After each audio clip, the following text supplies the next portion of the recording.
नमस्कार, ABP news के खास शो मोदी ट्रैकर के साथ हाजिर हूं मैं रोमाना इसाल खान। आज बात प्रधानमंत्री नरेंद्र मोदी के 4 धाम प्रोजेक्ट की। उत्तराखंड के 4 धाम केदारनाथ, बद्रीनाथ, गंगोत्री, यमुनोत्री तक श्रद्धालुओं को आसानी से पहुंचाना ही सिर्फ प्रधानमंत्री मोदी का लक्ष्य नहीं है। देखिए, पहली नजर में जो ये परियोजना है वो एक धार्मिक रूट परियोजना लगती है, जबकि इस परियोजना के कई आयाम, सामरिक और रणनीतिक दृष्टि से इसकी बहुत अहमियत है। तो आज इस 4 धाम प्रोजेक्ट के बारे में आपको बताएंगे आपको इसका काम कितना पूरा हो चुका है और कितना बाकी है। हिमालय की गोद में बसे उत्तराखंड के 4 धाम सिर्फ पौराणिक और धार्मिक स्थल नहीं हैं, बल्कि पवित्रता और भक्ति भाव की वो ऊर्जा है जिससे भारत की जनता ओतप्रोत होती है।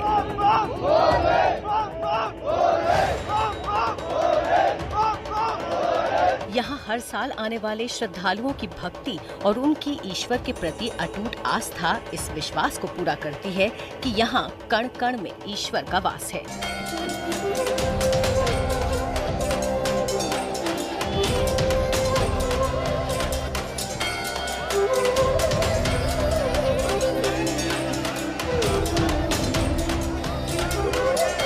प्रधानमंत्री नरेंद्र मोदी भी देश के उन करोड़ों श्रद्धालुओं में से एक हैं जो उत्तराखंड की देवभूमि के कण कण से जुड़े हुए हैं।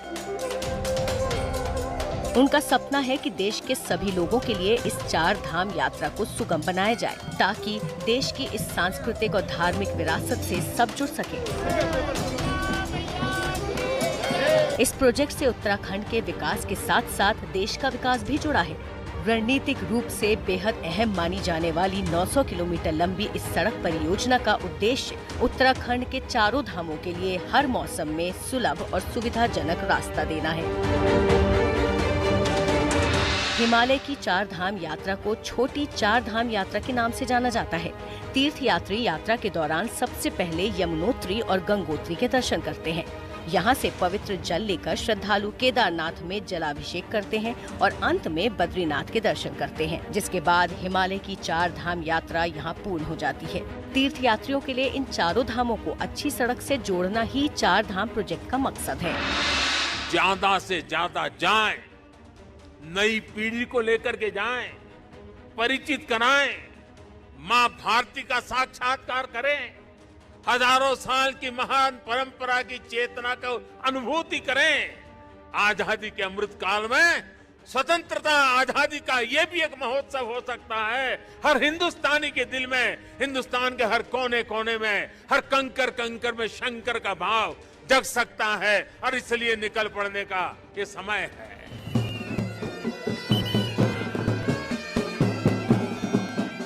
इस साल पट खुलते ही यहाँ पर श्रद्धालुओं का बड़ी संख्या में आना शुरू हो गया है।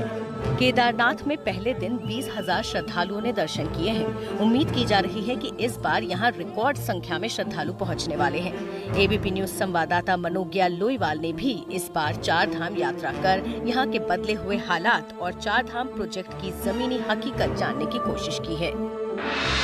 त्रासदी के पहले और त्रासदी के बाद के उत्तराखंड में जमीन आसमान का अंतर आ चुका है।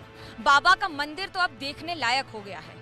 कारण ये है कि पहले त्रासदी के, यानी कि जब यहाँ जाने का रास्ता था तब ये इतना चौड़ा रास्ता नहीं था। बाईं तरफ आप जिस तरह का रास्ता देख रहे हैं, ठीक उसी तरह 4 से 6 फुट की रोड, यानी कि इस तरह का चलते चलते आप बाबा के मंदिर तक जाते थे और जब तक मंदिर तक नहीं पहुंच जाते थे तब तक मंदिर दिखता भी नहीं था। अब तस्वीर बदल चुकी है। अब यहाँ से आप भव्य दर्शन तो करेंगे ही मंदिर के, लेकिन उसके साथ साथ आपको चारों ओर की खूबसूरती भी एक साथ एक ही नज़र में देखने को मिल जाएगी। यानी कि यहाँ पर खड़े होकर जो ये एक नया कंस्ट्रक्शन का इलाका है, इसको आप वेटिंग एरिया भी कह सकते हैं, जहाँ पर आते हैं भक्त, सैकड़ों हजारों लाखों की संख्या में यहाँ आके बैठ सकते हैं, रुक सकते हैं, समय बिता सकते हैं और पूरा लाइटिंग अरेंजमेंट भी है। इसका मतलब यह है कि अगर आप दोपहर में बैठेंगे तो धूप सेक सकते हैं और अगर रात में है तो इस पहाड़ की खूबसूरती को भी देख सकते हैं। लेकिन उसके साथ साथ आपको एक ही नज़र में बाबा का मंदिर भी दिख जाएगा और ये नई तस्वीर है उत्तराखंड की। मनोज्ञा ने केदारनाथ के जिस प्रांगण को अभी अभी दिखाया वो 9 साल पहले बिल्कुल तबाह हो चुका था। 16 जून 2013 को इसी केदारनाथ में मंदाकिनी नदी ने प्रलयंकारी विनाश किया था। 14 जून से 16 जून तक हुई लगातार बारिश और उसके बाद बादलों के फटने से पूरे केदारनाथ में चारों तरफ पानी ही पानी हो गया था। इस त्रासदी में कुल 4027 लोगों की मौत हुई थी। करीब 17,000 मकान पूर्ण और आंशिक रूप से क्षतिग्रस्त हो गए थे।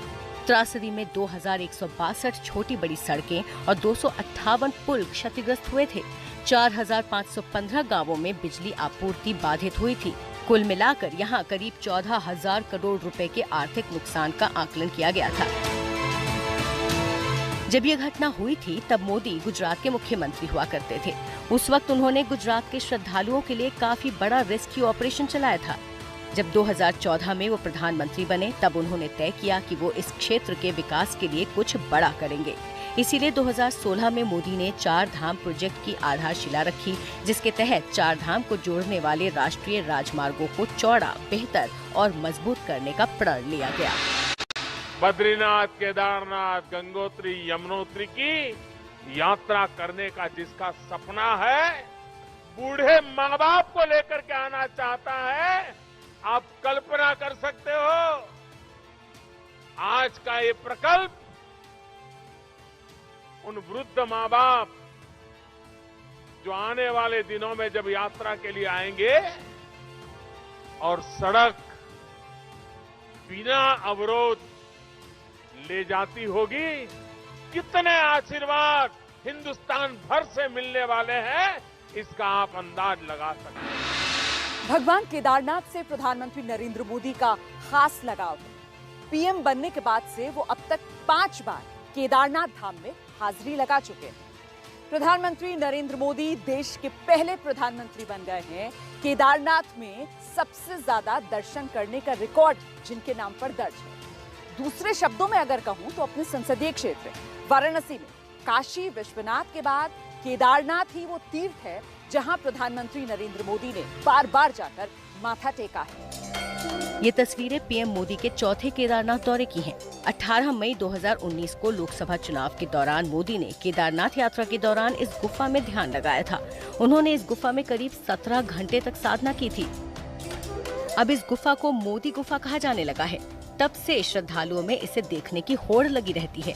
आजकल तो इसकी एडवांस्ड बुकिंग भी होती है। एक तो मेरे मन में रहता है कि समय मिले तो इसका रिव्यू भी करूं, और दूसरा इस धरती से हमारा एक विशेष नाता भी रहा है, तो आने का मन कर जाता है।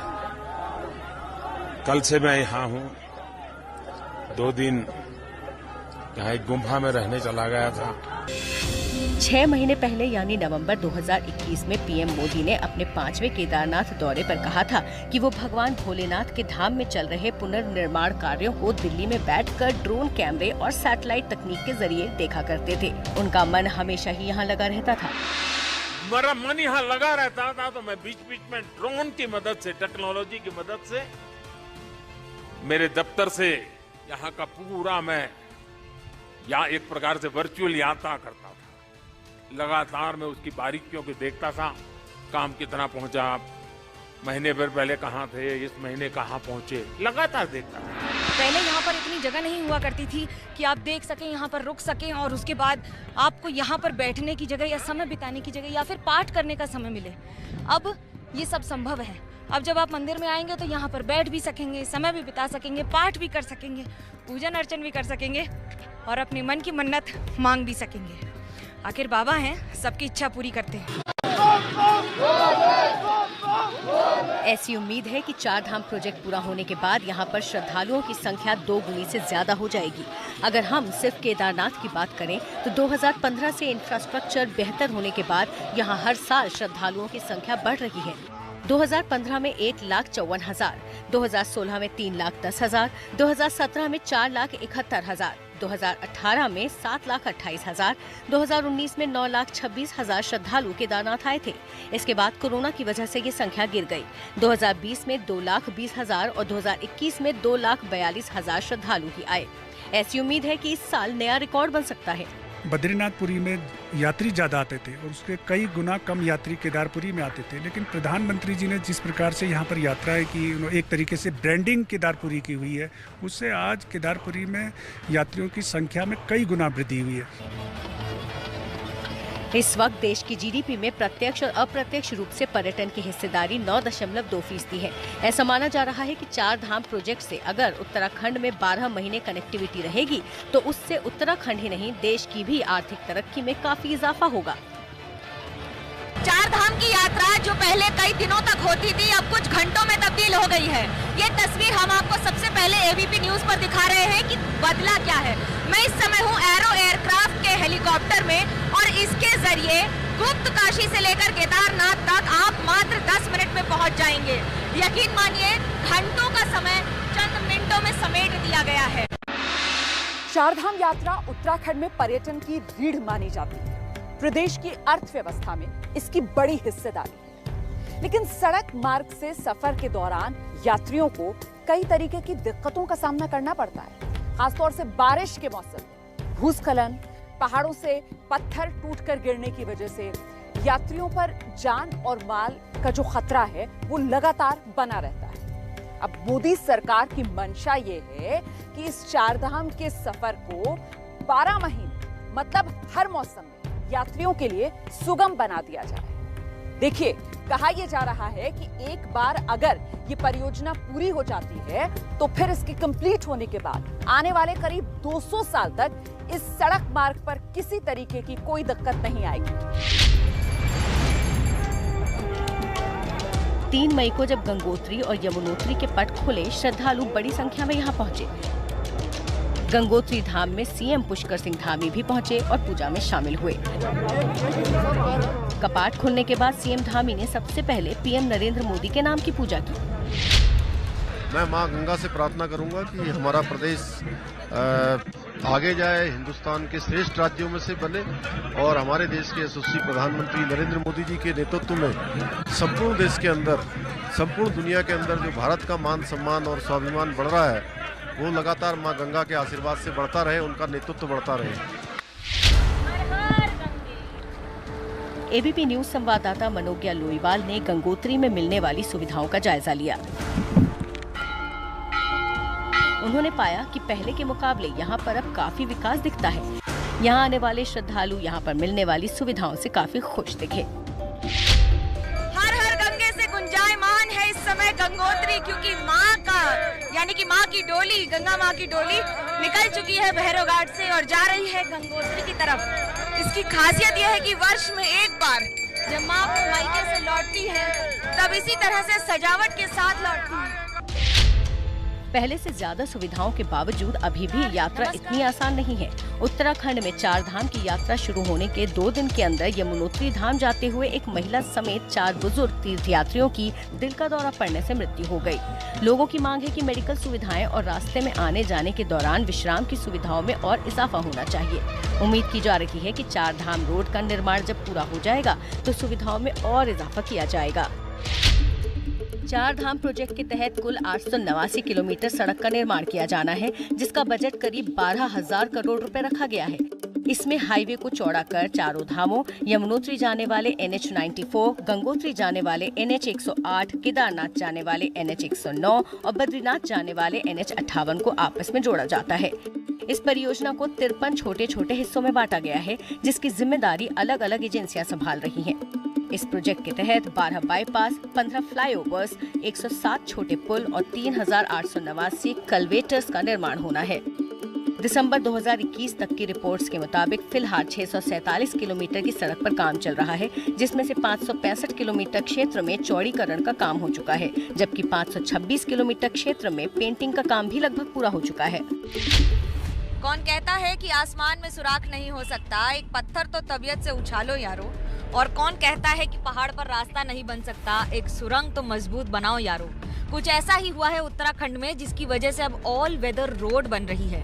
केंद्र सरकार की इस मुहिम के जरिए आपको लगातार गंगोत्री, यमुनोत्री, केदारनाथ, बद्रीनाथ और कैलाश मानसरोवर तक का रास्ता मिलेगा। 11,700 करोड़ रुपए खर्च करके जगह जगह पर इस तरह की सुरंग बनाई जा रही है।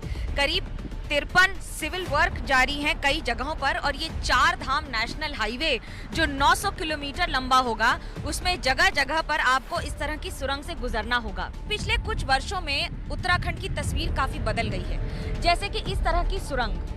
ऐसी करीब 61 सुरंग बनाई जा रही है केदारनाथ और बद्रीनाथ के रास्ते पर और करीब 21 रेलवे स्टेशन बनाए जा रहे हैं। ये सुरंग जमीन के नीचे नहीं बल्कि रास्ते के ऊपर है और गाड़ी वहां से घुसकर इस सुरंग से यहाँ से निकल जाती है।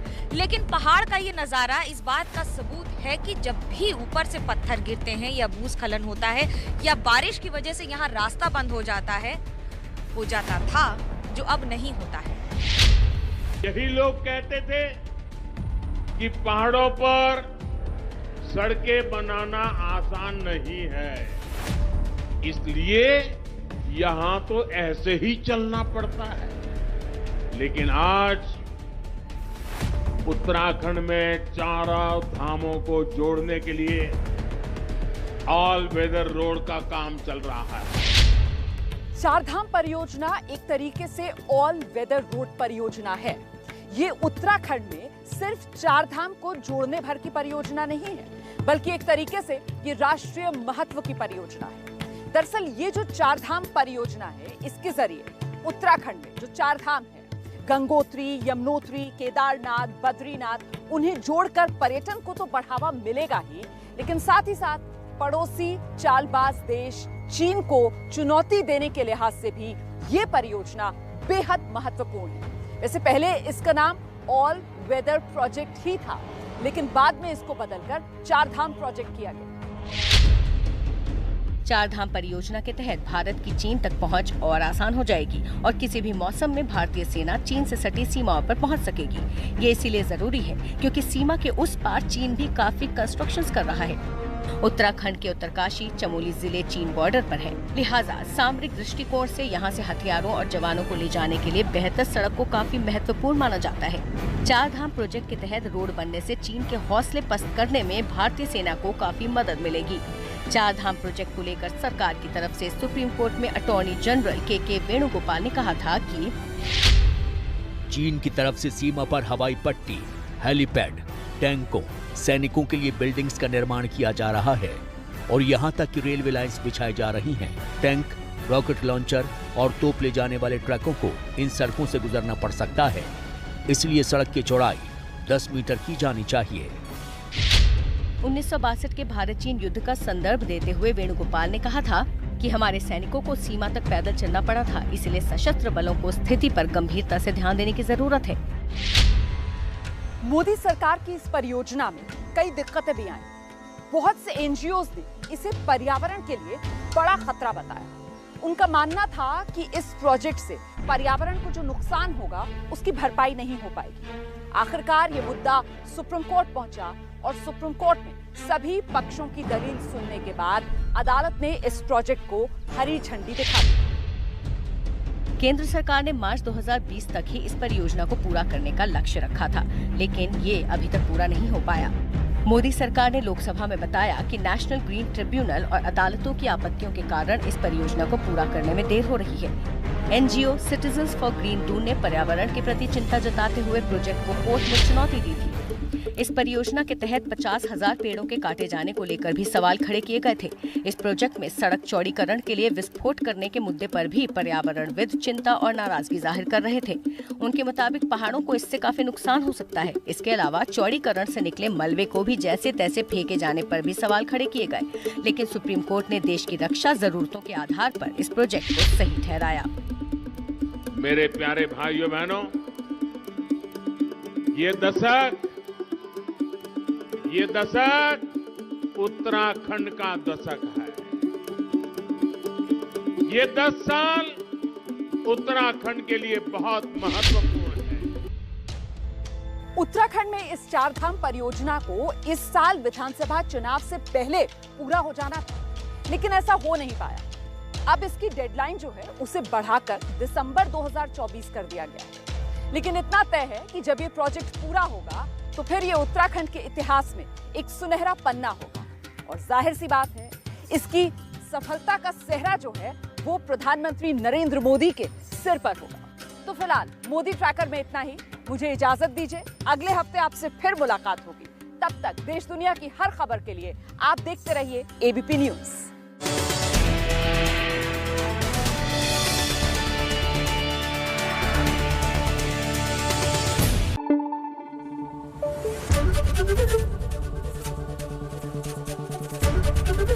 एबीपी न्यूज आपको रखे आगे।